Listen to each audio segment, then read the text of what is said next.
I still stand by my overall assessment in my video, which is it's meh. I've heard some people talk about this as being one of the greatest movies ever made. No. And it's insane. It's like, how many movies have you watched? I defined the Odyssey as a hero's journey with no hero. Do you think Hollywood might actually be waking up and smelling the proverbial coffee? Yes, they are. They've very much pivoted away from all that like political identity politics pandering. And it took tens of billions of dollars in lost revenue probably over a decade to finally realize it. But they got there in the end. It's just a shame that, so many of these pop culture franchises that we grew up with, whether it's Star Trek or Star Wars or Indiana Jones, whatever it might be, they've all been casualties of war in the process. TRIGGERnometry is proudly independent, and sponsors like Hillsdale College make that possible. Access their free library of world-class educational courses at hillsdale.edu/trigger. Many of you have commented that you are seeing too many ads in our videos. We've listened to your feedback and disabled YouTube ads in the middle of our interviews. Can we ask you a favor in return? According to our analytics, most of you who watch our show are not subscribed to the channel. Please help us to continue bringing you fantastic content by subscribing today, hitting that like button, and leaving a comment with your thoughts on this video.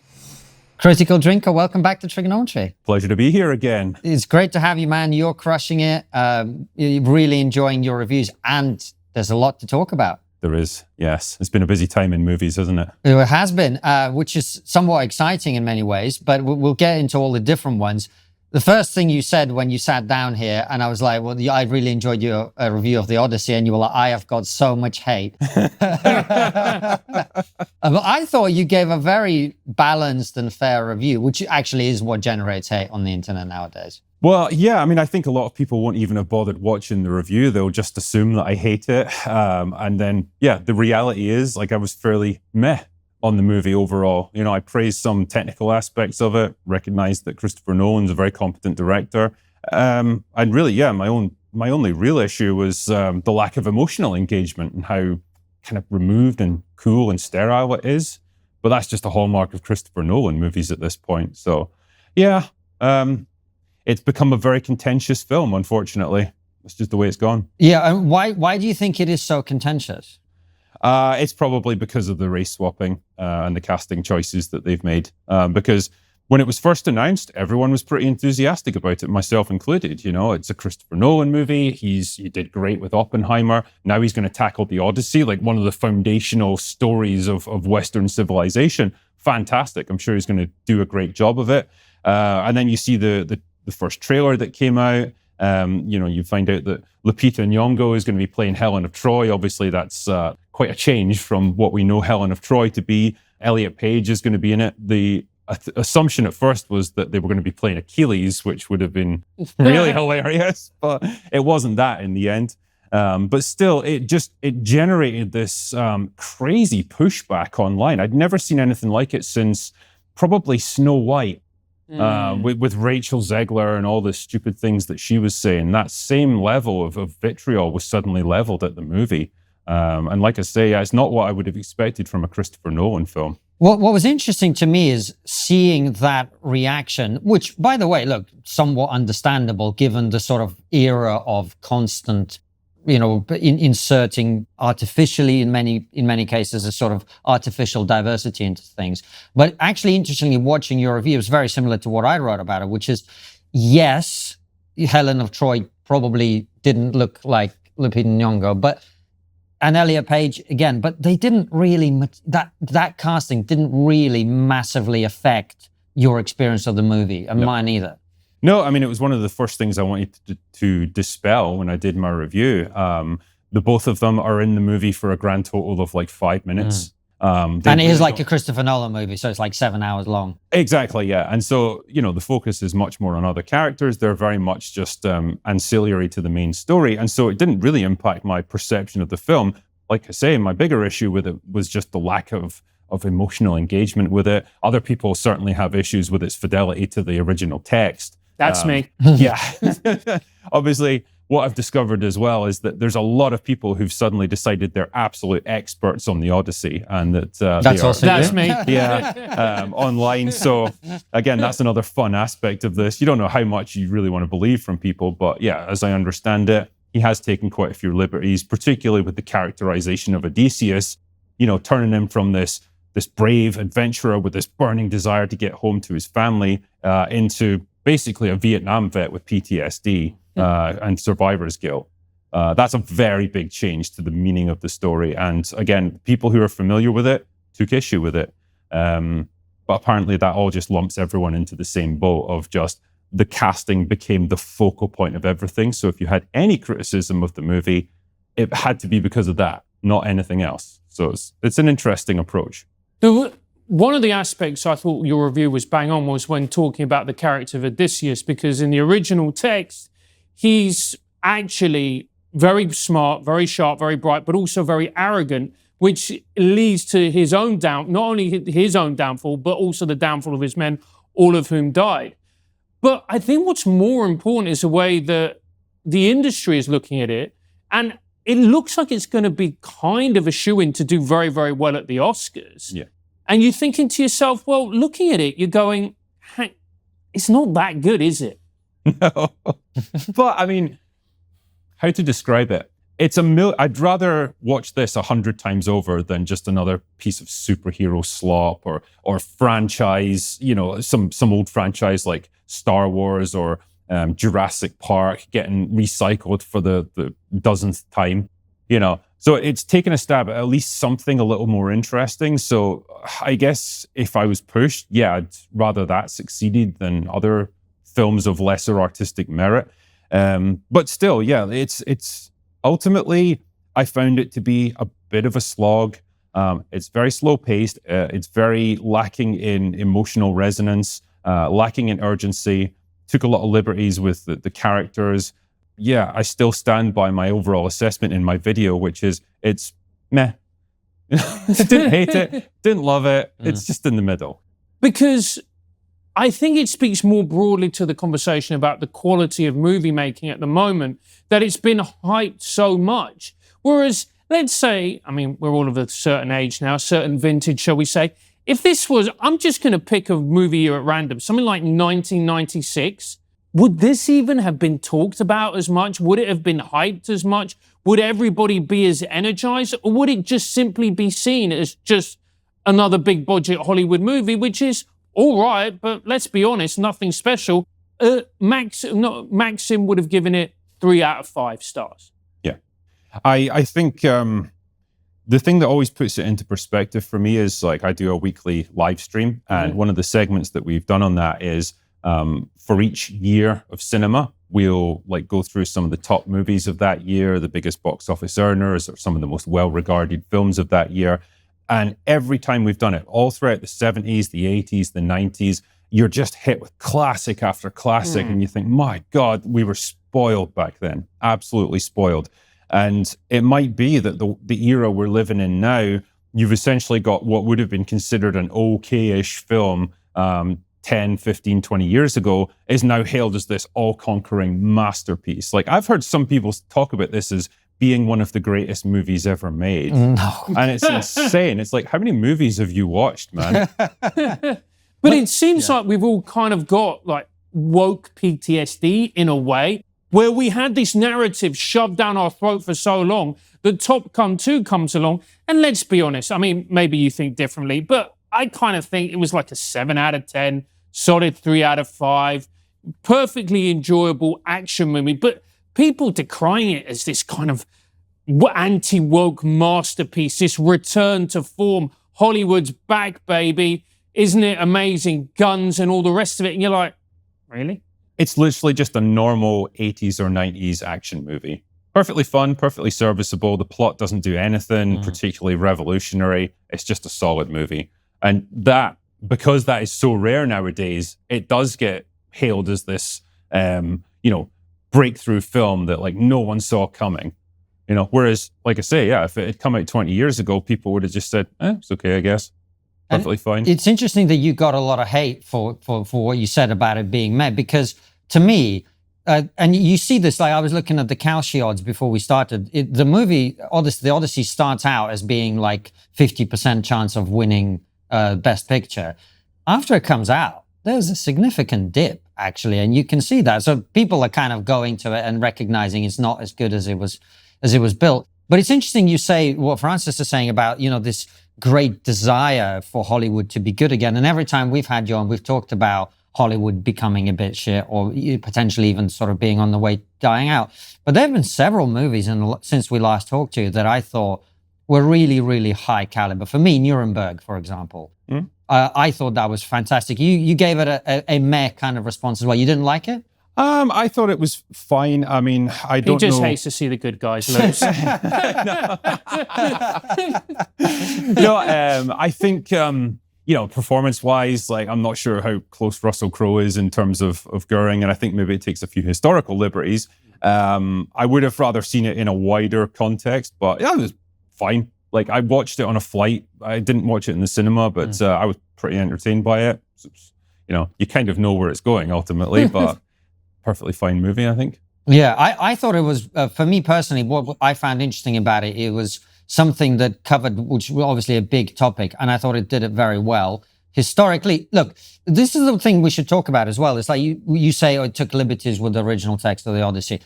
I mean, that's what always happens, isn't it? I mean, Peter Jackson, and look, I hated him for it, to be fair. He completely ruined Faramir in Lord of the Rings, which was, to me, irresponsible. It was horrific, unacceptable. Completely, because he reversed the meaning of the character in that instance, right? Yeah, I mean, his part was very much cut down and simplified. They do him a bit more justice in the extended cut, but yeah, I get what you're saying. Yeah. But what I'm saying is, isn't this kind of what always happens? Like, to make a movie, you have to change the story a little bit. Sure, I can understand like cutting down really long segments or, trimming down really convoluted stuff to make it more digestible. I think the problems creep in, though, when you change the fundamental meaning of it. I think everyone would concede for whatever liberties Peter Jackson took with Lord of the Rings, he got the essence of the story 100% right. Whereas you could say, well, if you change the very characterization of Odysseus from the Odyssey and his motivation for wanting to get home, you've lost the entire meaning of the story. It becomes something very different now. Yeah. That's a different kettle of fish for me. I don't want to be super nerdy, but I will be. That is exactly what they did to Faramir. Faramir in the books is borrowing. You're passionate about this character, aren't you? Well, it's the entire point of that segment of the book, because Boromir falls for the temptation of the ring, and Faramir is his brother who resists the temptation, whereas in the movie he doesn't, and he fails, right? So they did completely change the meaning, which is interesting to your point about Odysseus, because one of the things I found very odd, which you really honed in your review, is like Matt Damon's character is so emotionless, which is very weird. Matt Damon as an actor has incredible range, but he sort of plays this like slightly autistic Jason Bourne character for some reason. Do we know why that was done? It's because it's a Christopher Nolan movie. So he doesn't have a reputation necessarily as an actor's director. From what I'm told, he pretty much just says, right, there's the script, figure it out yourself in terms of your performance. That's why so many of the characters in this movie, so many of the actors, should I say, just seem to be on autopilot. John Bernthal as Menelaus, he's just playing John Bernthal. Every other tough guy character he's ever played. Tom Holland is just Tom Holland. Like, that's arguably the worst performance I think I've seen of his entire acting career. And again, he's a good actor, but in that movie, he gives absolutely nothing. Because Christopher Nolan doesn't direct people, he directs ideas. Robert Pattinson was brilliant, though. I mean, he gave it his all. Yeah. Which character is he? So he played the head, the most evil, the head suit, the most evil one. Oh, right. He was very good. He was the Vietnam draft dodger. Yeah. Basically.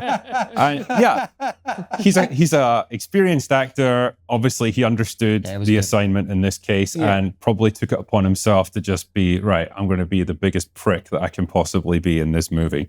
And he did a good job, to be fair. Oh, he did a great job. But it's really interesting because I've really got back into movies recently. And it seems to me like this idea that Hollywood is dead, it's kind of premature, because I went to watch Obsession in the cinema. I mean, that's a good movie. Yeah. That is a great movie. I think, I don't think anyone would say Hollywood's dead. I think it's been on a decline, certainly in the past decade or so. It's been kept afloat by these big, mega budget superhero movies, things like the MCU and DC and so on. When you're pulling in like $2 billion per film, you're keeping the entire industry afloat. Those are tentpole movies. Obviously, that's petered out a little bit in recent years. People are moving beyond superhero movies, but the demand is still there for interest in films. And I think movies like Obsession prove, particularly with horror, all you need is a good idea, a good hook to get people in. You don't need a huge budget. You don't need big special effects. You just need a good hook, a decent script, and some good actors. And away you go. And that movie cost $750,000 to make. It's sitting at like $450 million. It's on track, I think, to be the most profitable film of all time relative to budget. So the appetite is there for interest in movies. Maybe not necessarily on the scale that we've seen them before, but scale down the budgets a little bit and you'll still turn a profit. So it can be done, for sure. And you look at, like, for instance, the cast. I'm into movies, not as much as I was, but I follow the directors, the actors. I didn't recognize any of those actors. In Obsession? Yeah. No, they were mostly not unknowns, but relatively low profile. Not anymore, of course. Yeah. The girl who was in that, I mean, she deserves all the awards for that performance. She absolutely carried that movie. I think Indy Navarrete is her name. But yeah, she'll be commanding like $10 million a movie within a few years, easily. And what it actually shows is what you're talking about. And this was the thing that I found most egregious about the woke period. It's just all we ever wanted as audience members was to please tell us a story. And it doesn't matter what the story is. If it's a love story, tell us a good love story. If it's an action, well, there's an argument to be made that every story is a love story. But if it's an action movie, we don't want the other stuff. Just tell the story. Absolutely, yeah. And that was always the pushback. It's like, I don't want this movie to espouse my personal politics or reaffirm all my beliefs about the world. It doesn't matter. It's entertainment. I'm there to escape from like the mundane realities of day-to-day life. And I'm there to escape from all the politics that comes with every other part of day-to-day life. So that's all it needs to do, is entertain you. It's not that hard, but they made it hard. You say they made it hard. Do you think they've learned their lesson now when we look at, for instance, the Odyssey, which isn't a woke movie, as we've discussed, and we look at Obsession, and we'll talk about Project Hail Mary as well. Do you think Hollywood might actually be waking up and smelling the proverbial coffee?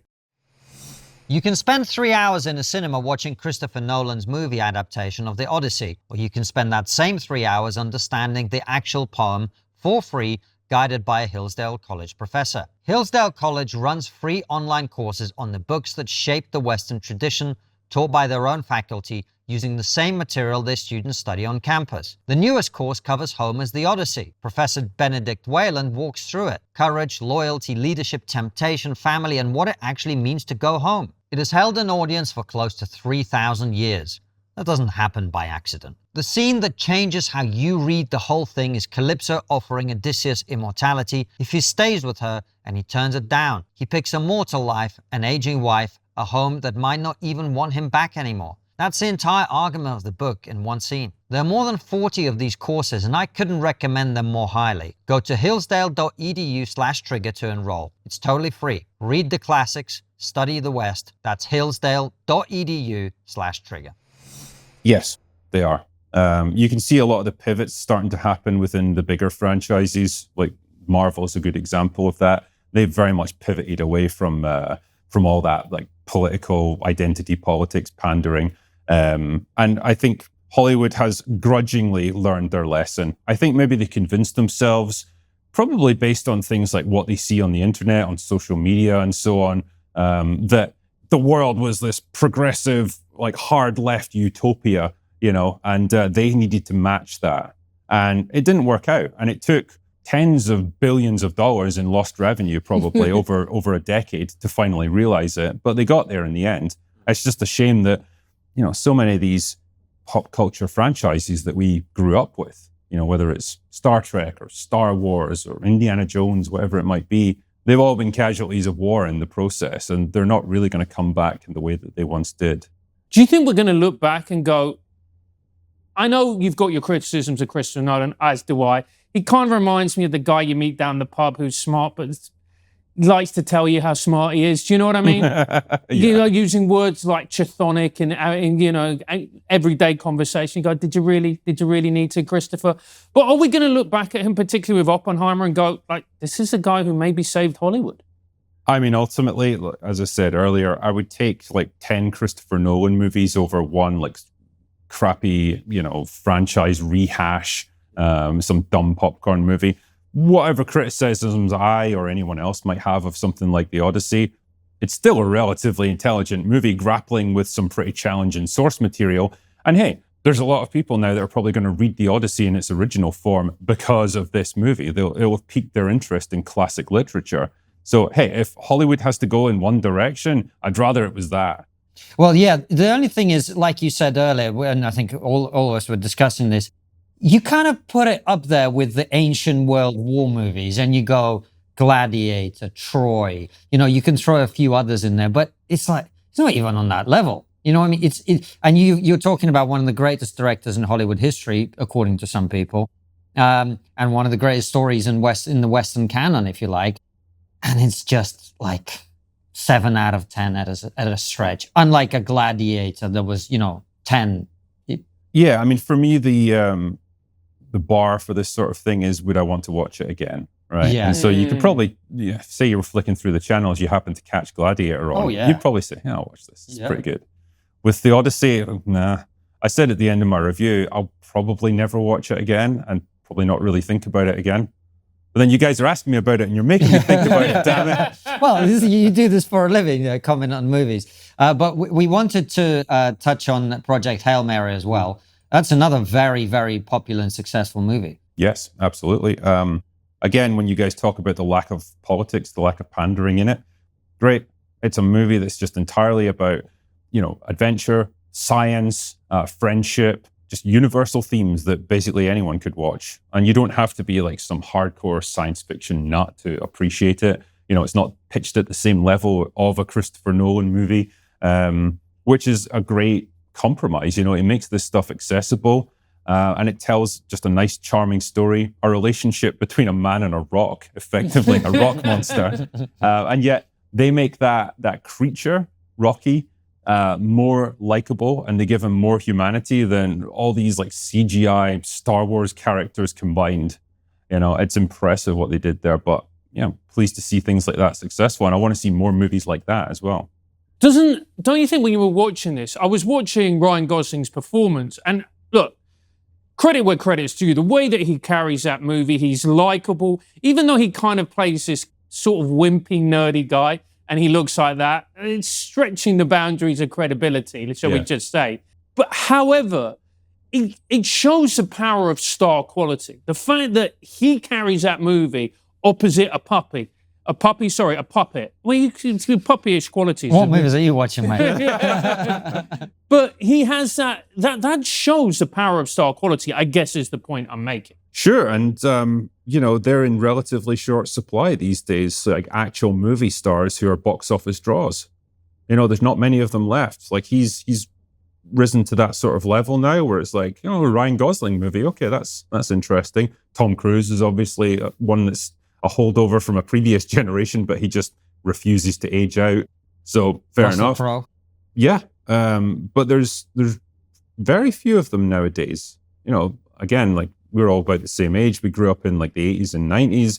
You know, there was back in the day, I'd be like, oh, there's a new Arnold Schwarzenegger movie or whatever. Like that would get people's interest, but we don't really live in that world now. So when you get guys like that who can carry a movie, partly on star power, partly on just, you know, the likability of their character, hey, again, it's proof that maybe there's a bit of life left in that world still. And do you know what? I was watching the Arnold Schwarzenegger. It's not a biopic. It was it's not a biopic, but it was his documentaries based on his life, and it was great on Netflix. And they were going through all his movies, not just, you know, the Terminator, which is incredible, or Terminator 2 or Predator, all brilliant movies, but things like Twins, and you just go, oh, movies were fun. Yeah, they were. They were allowed to be fun. And again, like, you know, a lot of these movies wouldn't have made crazy box office revenue like we do nowadays, but they're still memorable. You still remember Twins, or you remember Terminator 2 or whatever. Like, their box office would be pretty dwarfed by today's, but they had something about them. I've talked before about someone like Arnold Schwarzenegger compared to someone like The Rock, who's the closest we've got to like a modern day equivalent, an action star, big burly guy, and really specializes in these popcorn action flicks. But most people would struggle to remember any movies that he's ever done. Right. Maybe The Fast and the Furious, but that's pretty much it. The amount of money he's made over the years dwarfs what Arnold Schwarzenegger made at his peak. But people remember Arnold Schwarzenegger movies. They don't remember The Rock. Well, Arnold Schwarzenegger movies are better. Partly that, objectively. Yeah. Right, a lot better. Yeah. There was more care put into them and probably better writing. And I don't know, maybe they came at the right time when the industry was different. Yeah. Well, Francis mentioned Netflix, and one of the things I really always wanted to discuss with you is what you think the impact of the streaming services has been. Because there's some amazing stuff. There's some rubbish, obviously, but there's also some amazing stuff on there. I'm really enjoying House of Dragon at the moment. And also a friend of mine introduced me to Landman. Have you seen that? I have, yes. Oh, so good, isn't it? That's on Paramount Plus. Yeah. So, I think Taylor Sheridan created Landman, and he's got this entire universe of shows like, what's the Yellowstone. Tulsa King, the Dutton Ranch, and they're all, how can I describe it? It's basically TV shows for men. Yeah. Because it's all just like manly men, like working on oil fields and like having punch-ups and stuff. But he absolutely understands his audience. And he said recently, he almost does shows like that to piss off the Hollywood critics because they know he stands for the opposite of what they stand for. And he'll intentionally just write stuff in there to annoy them because he's successful enough that he can get away with it. But again, there's a demand then for shows like that. And so they work. But yeah, in terms of the streaming services and what they're going to do to the industry, I did go through a phase where I thought they're going to be the future. Theatrical releases are gradually going to dwindle, and it's going to become the equivalent of stage shows nowadays. There'll be a core audience of very committed people who still go and see movies in a cinema, but most people will catch it on their streaming service at home or even on their phone or whatever while they're on the move. Maybe we're not quite there now. Maybe there's a little bit of the streaming bubble bursting, perhaps. We'll see. But there's a lot of, for all the good stuff that you get on these streaming services, I mean, come on, there's a lot of slop. Oh, there is a lot of slop. It blows my mind. Like, sometimes I'll just sit down. I don't know what I'm going to watch that night. I'll bring up Netflix. Let's have a look through. And 20 minutes later, I'll still be scrolling. I haven't found anything that I want to watch. And it's insane. Yeah. It's too much choice almost. There is a lot of choice. But I think, I don't know, it feels to me like the big screen will always be there because it's such a special experience. And I think partly, even if you could build a cinema in your own house, it's still not the same. I think there's something about going outside of your house, going to a place and sitting down in a venue with other people, and maybe lots of them, maybe very few of them, but something about that just gives you the opportunity to be with this piece of entertainment, this piece of content, whatever it is, undisturbed, undistracted for 2 hours, other than the twat next to you eating popcorn. Yeah. You know what I mean? Yeah, I mean, look, again, when we were talking about the Odyssey, it's, done crazy business in IMAX because people want the spectacle of it. That ginormous screen, the huge sound system, like really maxing out what you can do with cinema technology, giving you the most immersive experience you can. And great, if people are still invested in that, then that's good to see. Because I would rather it be that communal experience and that experience of shutting off everything else, because you're never going to get this at home, aren't you? Like, you're always going to have your phone there or whatever, and there's always that temptation. But to switch off the phone, to not have any distractions and just focus your attention for 2 hours on the movie. The problem, as you say, is just the things that surround it. You've got to sit through like 30 minutes of adverts and trailers. You've got to deal with the asshole in front of you who's like making loads of noise, or someone who's talking behind you or whatever. But every experience is going to have its pluses and negatives, Overall, though, yeah, I'd rather see movies in that format if we can. This is a question I'd love to ask you. And again, it's going to show my age a little bit. to me, the apex of cinema in my life was late 90s, early noughties, because what you had were movies that they may not have done well in the cinema, but when they came to DVD, they got that second lease of life. And it seems that you don't really get that anymore. DVD was so important, particularly when you think about movies like, I don't know, Good Will Hunting. That's how I discovered Good Will Hunting on DVD. So many, and also classic movies as well, watching Goodfellas on DVD. Do you think that's really hit the movie industry hard when that technology went away? Definitely, yeah, because it was factored into their financial model. They would say, like, well, there's movies that might not have quite turned a profit at the box office, but we know we're going to make like 50% more in DVD rentals or sales further down the line. And so that movie then becomes profitable. And so when you do that, they are more willing to take chances on slightly unproven concepts or things that might not necessarily work in the cinema, but they'll eventually turn a profit from it. And so you get a better breadth of artistic material out there. There's the movies that people are willing to take these chances on. What you got in the post-DVD world, the post-physical media world, is more and more of a reliance on proven IPs, proven properties. That's why you got these endless franchise movies like Jurassic Park 19 or whatever, or like endless Marvel movies, because once you find that model that works, and once you find a franchise that works, you just keep making more of it.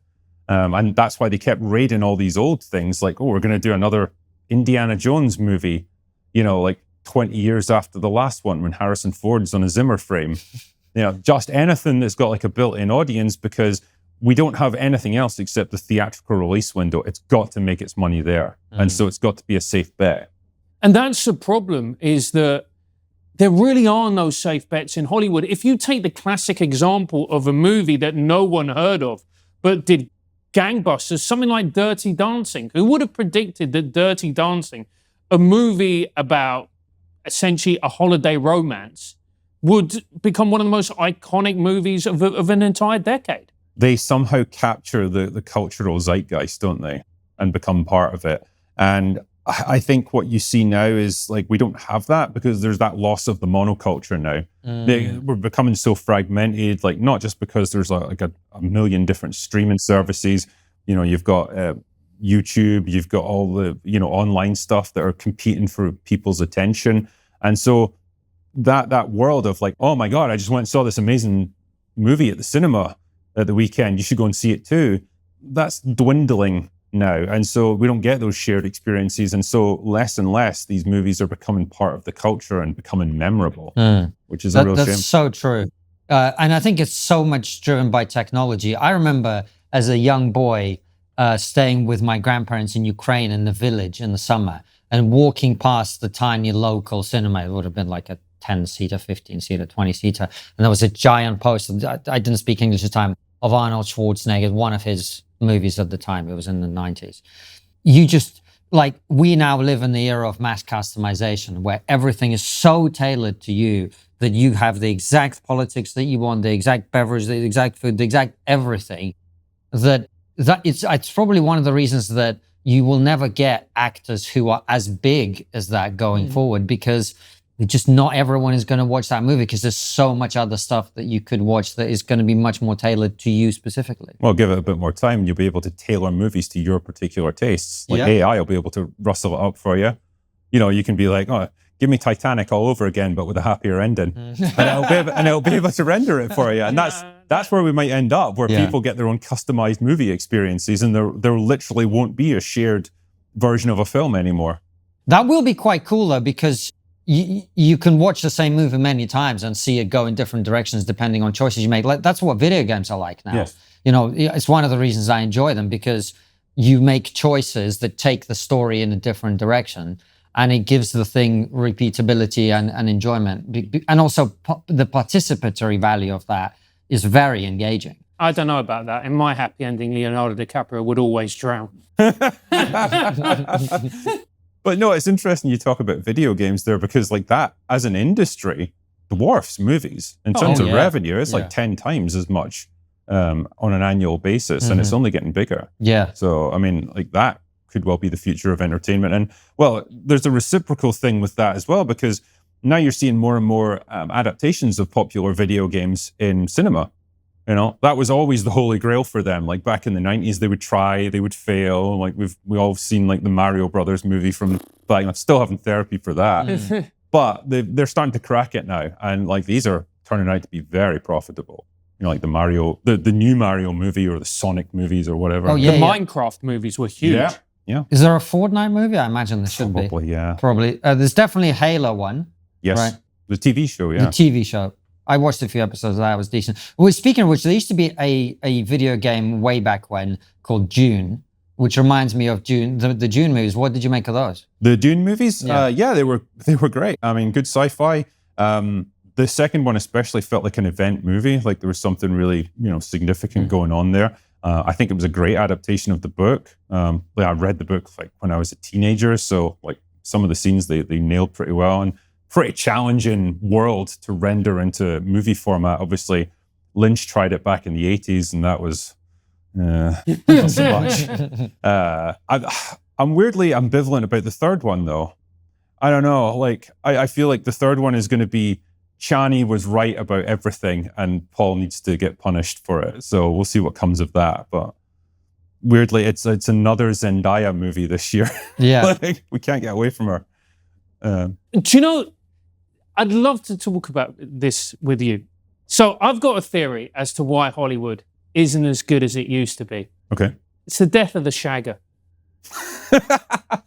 It's look, and I'll tell you why. Think about the bad boy, the good-looking bad boy, both the actor. Oh, I thought you were going to talk about Harvey Weinstein. I was like, I mean, he did make some great movies, but things were better under him. I'm just sort of leaning out of shot there, going, listen, I'm not sure about this. So you're on your own. You carry on, sir. Let's look at Miramax's canon. Let the man cook. Yeah, exactly. Just in an all-male environment. No, but if you look at, for instance, you kind of look at the Mickey Rourke's of the time, the good-looking bad boy who everybody kind of talked about, and it would make, he was problematic in many ways. You put a camera on him, boom, you got dynamite. And it's also not just off-screen, but the characters on screen, like the John McClanes. You knew this guy was trouble. You knew there was darkness there, but also he was magnetic. You don't get the Jack Nicholsons. You don't get that anymore, do you? Well, there's a high degree of pussification in Hollywood now, so that's probably the reason for it. Like the actors and the characters that they play they're not allowed to be dangerous like that anymore, right? So this filters into all aspects of the industry, because if they are dangerous, if they're too domineering, or they're too much of a loose cannon, they're seen as problematic, and that's scary for people. We get asked this all the time. Which VPN do you use at TRIGGERnometry? The answer is simply CyberGhost VPN. CyberGhost isn't some fringe tool. It has 38 million users and over 20,000 five-star reviews on Trustpilot, which frankly is rare for any tech product, let alone a VPN. CyberGhost encrypts your internet traffic, which means your provider, your employer, your school, or anyone else on public Wi-Fi cannot see what you're doing online. It routes your connection through secure servers in 100 countries, hides your IP address, and keeps no logs at all, so your activity isn't being tracked or stored. On top of that, it unlocks regional content from 40 streaming platforms like Netflix, Amazon Prime, and Disney+. And it works on up to 7 devices at once: phones, laptops, tablets, even your smart TV. You can share it with your family if you want. We rely on it when we're traveling for the show because it's simple, fast, and it just works. Right now, you can get CyberGhost for about $2 a month with 4 months free, a 45-day money-back guarantee, and 24/7 support. That's protection for your browsing data and access to blocked content online for $2 a month. Totally risk-free. To grab the offer, go to cyberghostvpn.com/TRIGGERnometry or click the link in the description of this episode. It's completely risk-free, so check it out today. I was talking to a friend of mine who's a comedian, and he's been in Hollywood all his life, and he's quite well known. And he said something to me in a green room in a comedy club, and I said to him, "How's LA?" And he went, "Dude, everyone's terrified. everyone's terrified. And you just go, that is obviously awful. But how can you make great art if you're terrified? Because great art is about risk. It's about taking that chance. Yeah. It's about going, I don't know if this is going to work, but let's try anyway. Well, it's also having the ability to tell the truth. Because that's what art is, really, isn't it? Ultimately, it's expressing truth and allowing people to make their judgments on it. But if you're not allowed to express whatever truth you have in mind, and it's just got to be the pre-approved version, well, then you're just going to get the same crap over and over again, the same exact viewpoints, the same exact worldview. And you see it in Hollywood movies. Like, the only one I think that's different from that is maybe the Taylor Sheridans of the world that we talked about before, where he sort of leans slightly the other way, and he's not afraid to say that now because he's successful enough that he can get away with it. But generally speaking, yeah, I think the climate is one of fear, because all it takes is for an actor to say the wrong thing in an interview, to express the wrong opinion about one particular issue, some hot topic, and that could be it. That could be their career down the tubes. I was just going to say, I mean, Taylor Sheridan to me is a very interesting example, because I do think, we talked about the kind of woke era. I think the woke era also produced this idea that, the way to make a great movie is to be like really, really, really not woke. And then it sort of dragged in a lot of people who were leading with that.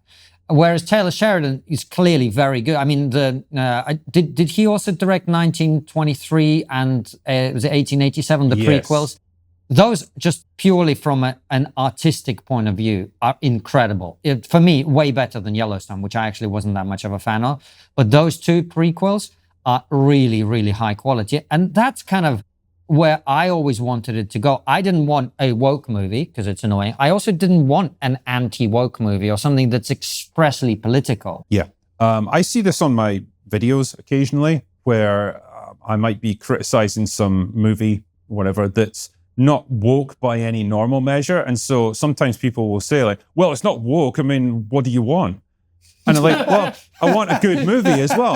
Like, there's plenty of reasons why a movie can suck. Right. It doesn't have to be just because it like pushes identity politics. It could be badly written, badly directed, whatever it might be. And so, yeah, I think we have to be very careful that we don't just, lump everything into that one basket. Like, oh, well, it doesn't push any obvious politics, therefore it must be good. No, we still want to champion good art. And that's a whole separate question. But as long as, I think if we can get back to that era of, assessing films on their own merits, not about the politics that they push, then that's great. I mean, that takes the horrible like culture war stuff out of it, and it allows us to just get back to, being geeky over Star Wars or whatever it might be, rather than, oh, your politics disagree with mine, guess you're going to have to die then. That's what the level of discourse is like in a lot of cases. Well, right. And look, I in sort of defense of the people who feel strongly about the culture war, I mean, it really does matter, because it is, certainly in my conception, an attempt to undermine the very essence of our civilization. And it was important to counter. But I think what has happened is, if you stare long enough into the abyss also stares into you. And now people are walking around with this sort of like woke, anti-woke filter in their brains, and they see everything through that. Yes. And you can end up seeing enemies around every corner with this sort of thing. I think the most ludicrous example I ever saw was a remake of a video game. I think it was called Dead Space, some like survival horror game in space. And there's a restroom in it at one point on this space station that's overrun with horrifying monsters, and it's some like gender-neutral bathroom. And people lost their minds over that, saying, this game is woke. And it's like, you're stomping like mutated creatures into the ground with your boots, or like chainsawing them in half. How is this, that's where it becomes absurd. Yeah. And so, yeah, it's there needs to be that perspective, I think, and just try not to go crazy with it. And I think it's interesting because we're looking at the last of the movie stars with Ryan Gosling. And one of Ryan Gosling's superpowers is his intense likability, is that even though he's this big, handsome guy who could pretty much get any girl he wants, you still really like him. Whereas we compare him with the movie stars of earlier, particularly like the Mickey Rourkes, there was something fundamentally broken about Mickey. And as a result, to my taste, is it made for a more interesting performance on screen. Like you look at The Wrestler, for instance, the Aronofsky movie. Yeah. No, I don't know any particular actor now who would be able to have that type of performance on screen. It's the tortured artist effect, isn't it? Yeah. And yeah, he's a prime example. Obviously, he paid the price for it long term. You know, if you've seen him recently, he's not in a good place.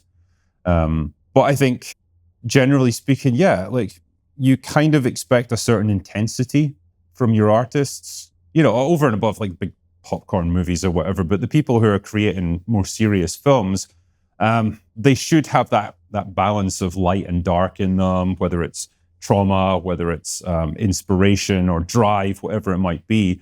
It creates a more interesting performer ultimately. And I've heard it described nowadays as like these actors, they seem like they just come across like from an assembly line. You know, they've all had the same experiences. They all had that Southern Californian upbringing, same worldview. They've never really had anything bad happen. And so you don't get the same level of nuance from them. You don't get the same interest. You don't get the same intensity. And maybe it's the same with writers as well in Hollywood. Again, like people who are working there now have lived less interesting lives than the hard drinking, hard smoking, hard partying guys of the 50s, the 60s, the 70s. You know, those people all came from a lot of the time a tough background. They had to claw their way into the industry. They had interesting life experiences that molded them into interesting people. That then came across in their writing. Maybe you don't get quite as much of that now. It's much more controlled, safe, coddled, and boring. Well, you look at like, again, just to go back to Ryan Gosling, I think he was in, you know, the Mickey Mouse Club. Was that Ryan Reynolds maybe? Again, but you just like the Ryans. Yeah, just like the Ryans. But anyone called Ryan. Anyone called Ryan.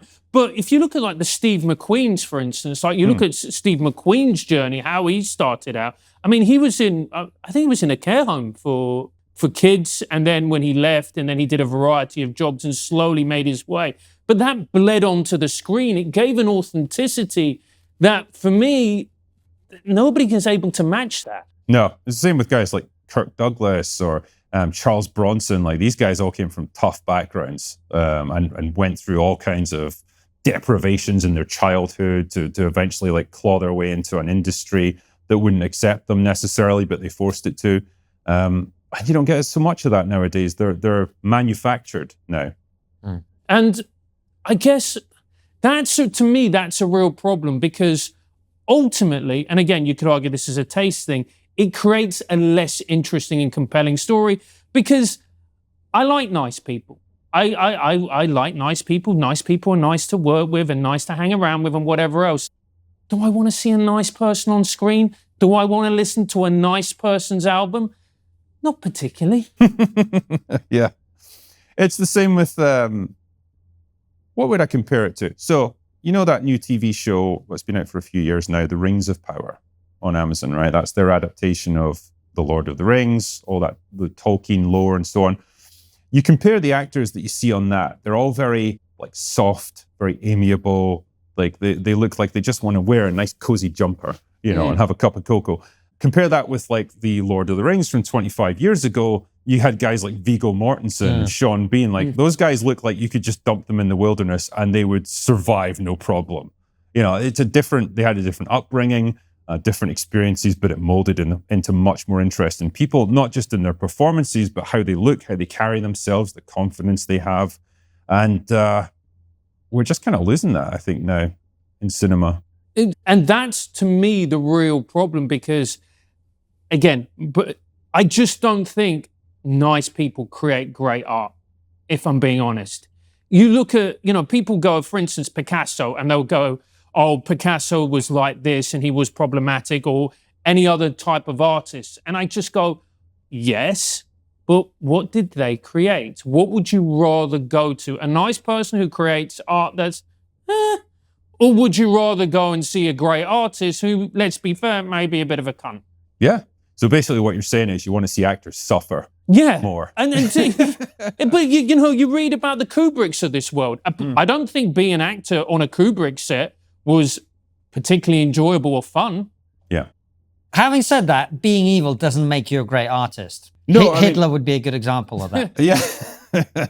And, you know, I've done many videos about like movies that have had difficult productions, whether, you know, it was actors, directors clashing with each other, whatever it might be.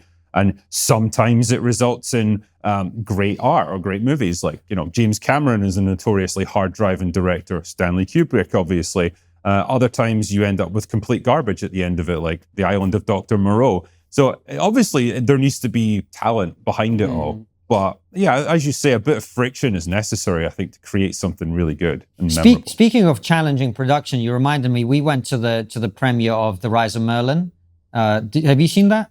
Is that the TV show? It's the Daily Wire made, Jeremy Boring made. Yes. Yeah. Have you seen that one? I've seen like the first episode of it. What do you think? It was interesting. They were trying to cram a lot into it. There's a lot of lore, there's a lot of characters, there's time jumps and stuff. And I feel like they were trying to do a lot of heavy lifting very quickly. Yeah, I'd agree with that, definitely. But what I found was, it was interesting rather, that I think they didn't have a massive initial release in the US, but it's now on a stream. I think it's on Amazon now. Yeah, and it's become very popular. Yeah. Very, very popular. So good on them for doing that. Critical Drinker, great to have you back. We're going to ask you some questions from our supporters in a second, but as you know, final question, always the same. What's the one thing we're not talking about that we should be? Oh, man. I had a good answer for this last time, and now I'm not sure, because we've talked about so much in this. Yeah. Why is Zendaya in everything all of a sudden? She was so horribly miscast as Athena. She frowns a lot. That was her role. I don't understand. Like, Athena is meant to be this majestic, imposing figure who's a mixture of the warrior and the intellectual. We didn't get that really from the Odyssey, did we? She was kind of, she sort of came across as more like his conscience than a goddess. Yeah. Which is this is the bit where actually I'd agree with Francis, where it was so inauthentic to the ancient Greeks, because to them, gods and goddesses they had agency. They were living beings who had their own agendas, their own flaws, their own faults. And to sort of have a goddess be this sort of almost like a spiritual thing that just is there to reflect you back to you in some way and guide you along the path. That's not the way the Greeks thought about gods and goddesses at all. No, and I think it's what happens when you get a man of science who fundamentally doesn't hold with religion or with mysticism or spirituality, and then ask him to weave a story in a world that's saturated with that and demands that stuff. You get this weird attempt to rationalize the gods as, well, they're just, Poseidon is now a storm on the ocean, and, you know, Zeus is like thunder in the sky or whatever. And it doesn't fundamentally work with a story like that. They should be an active part of the story, the narrative. All right. Great to have you on. Thank you. Head on over to triggerpod.co.uk, where we're going to ask the Critical Drinker your questions. Don't forget to click the link in the description of this episode to grab the special CyberGhost VPN discount. It's completely risk-free, so check it out today. Besides the recent success of the Odyssey, it appears that the Hollywood model for producing movies, i.e. creative casting, shoehorning ideology into storylines, is failing. Why hasn't the ship course corrected yet?